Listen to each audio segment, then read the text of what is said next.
Ядуу тариачнаас саятан болсон эрийн түүх. Францын Бургундийн нутаг дар самтад цаагаараа алдартай гэдэгтээ хинч марахгүй.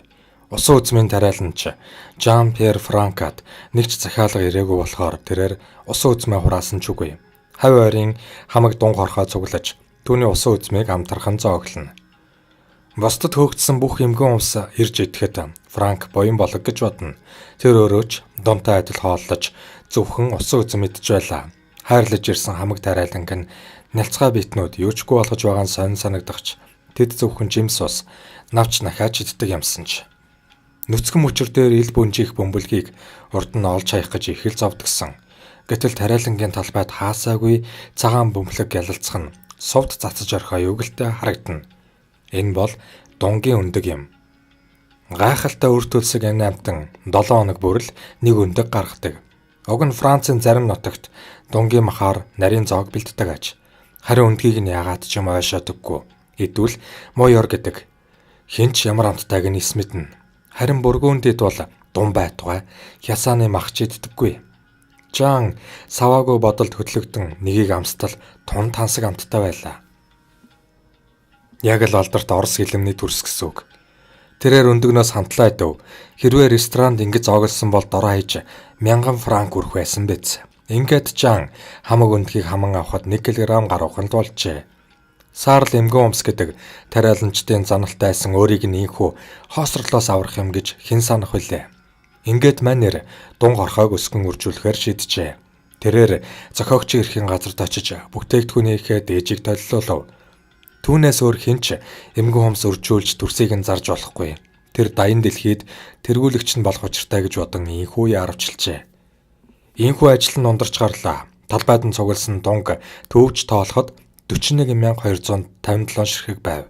Дунг бэлчээхийн тулд талбайгаа тойруулж шуудуу татав. Ингэхгүй бол гайхал хоньнууд мөлхөөд явчихна. Учир нь дунгийн хамгийн их айдаг юм бол ус байв. Усан замаар л явж тэднийг хариулахгүй бол няц гიშгээд дуусах учраас талбай дундураач өчнөө гэрсэн шуудуу татлаа. Дунгийн амьдралын талаар ямар ч ойлголтгүй бол өөрийнхөө л болгож байв. Тэргээ хөллөн босод вермээс шүүсийг нь шахсан үзмийн шаар хяргаж танагдсан мөчрөө оолж ирэн дунгаа хооллоно. Үүнийг харсан зарим нөхдөд түүнийг хог ачиж гол зогоодог болж хэмээн бодон хэдэн франк өгөхөд мань хүн халаасантаа хийж л орхино. Авчирсан хаягдлаа хашаандаа буулгахад дунгууд дорн бүчин авч амтрахын идэнэ. Жан дун үржүүлнэ гэж зохиогч ирэх авсан боловч хүнсэнд хэрэглэх худалдах зөвшөөрөлгүй байв. Гайхал шинжээчд өдөр ирж дээж авна хэмээн төрснээс нь савлаад оддог болов.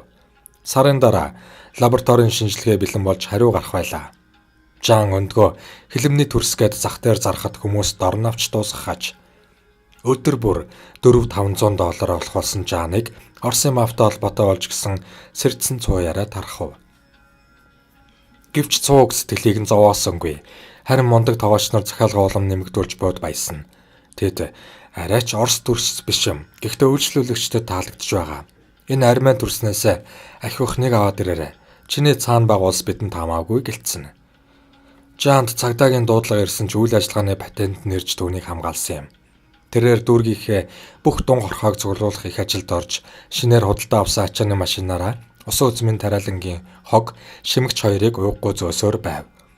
Уйггүй Жан хоосорсон хөрш фермүүдийн талбайгч мөн түрээслэн авч дунгаар дүүргэв. Эмгэн хумсанд тижэл авчрахаас өөр ямар ч арчилгаа маллага шаардахгүй дээр хүүс гэж огт байхгүй бүгд өндөг гаргадгийг мэдээд Жан маш их баярлав. Дун бүр үйлдвэрлэгч учраас 1 сая дун хорхоо нь 7 хоногт 3 тонн өндөг өгч эхлэв. Энэ нь 60,000 сав буюу $1.5 сая болж байв. Ашиг их олохын хэрээр ажлаад ийлэхгүй болсон Жан Алжираас 100 ажилчин хөлсөлж арай ядан ажлаа амжуулах боллоо. Саятан болсон ч тариачны хувцас солих завгүй зүтгэж байсан Жан богино хугацаанд 10 давхар нүсэр дунгийн тусгай ферм барьсан юм. Учир нь задгаа талбайд дунгийн ялгадас дүүрч амьтд нь өгөж өргөдөх болсон тул ийм шин цэвэр байранд дун амьдрах болов. Дун цэвэр талбайд зугаалж хоолнд хоёр хооронд нь талбайг угаачхна. Зугаалахаар явхад хоолны байрыг нь цэвэрлжгэнэ. Өндөг гаргадаг тусгай газар хүртэл бэлдсэн тул цуглуулахын зовлонгүй болов. Энэ бүхний эцэст 2.5 сая дунтай фермд нь цагаан өмсгөлтэй, дээд боловсралтай 30 ажилтан л хөдөлмөрлөнө. Үйл ажиллагаа нь өндөр түвшинд автоматчлагдсан электронжсон Коклая гэх энэ фирм өнөөдөр дунгийн өндөгний тэргүүлэгч нийлүүлэгч болсон юм. 7 хоногт 8 тонн өндөг нийлүүлдэг нь дэлхийн эрэлт хэрэгцээг бүрэн хангадаг. Франц, Бельги, Голланд, Испани, Герман, Швейцар улсууд гол хэрэглэгчид нь юм. Жан хар ажлаас хөндий ирж биологийн лабораторид өнжиж дунгийнхаа үйлдвэр угсааг сайжруулж өндөгний чанарыг дээшлүүлснээр 50 грамм нь $40 зарагдах болжээ. Жан 7 хоногт 160 мянган сав дүрсийг $6.4 сая борлуулдагч бүтээгдэхүүнд шингэдэг зардал нь $700 мянган хэтэрдэггүй байв. Жан судалгааны ажлаа дунгийн өндгийн онцгой хамт чанарыг улам сайжруулах, хилмийн төрсөөс ялгарахгүй хамттай болох гэсэн хоёр чиглэлээр үргэлжлүүлж буй. Энэ хоёр зорилго нь биелвэл Жаны өмнө хязгааргүй ирээдүйн нэгдэн гэсэн үг юм. Бүтэлгүй салга гэгдэж байсан Жан хослол өмсөж, эрвэхий зангаа зүүж, сахал тавин шил зүүснээр урдын тариачин гэж огт танигдахгүй. Язгууртан гаралтан шиг харагдаж, дээдсийн хүрээлэнд гялалзаж явдаг болжээ. Гэхдээ эвдэрч мойногссон хуруу, бухан хүзүү бүхтэр нуруунд түүний ясны дээдс бишийг илтгэн. Гэвч үүнээсээ Жан огт ичдэггүй юм. Хэрв би савхан хуруутай байсан бол өдий зэрэгтэй явахгүй гэдэг ажээ.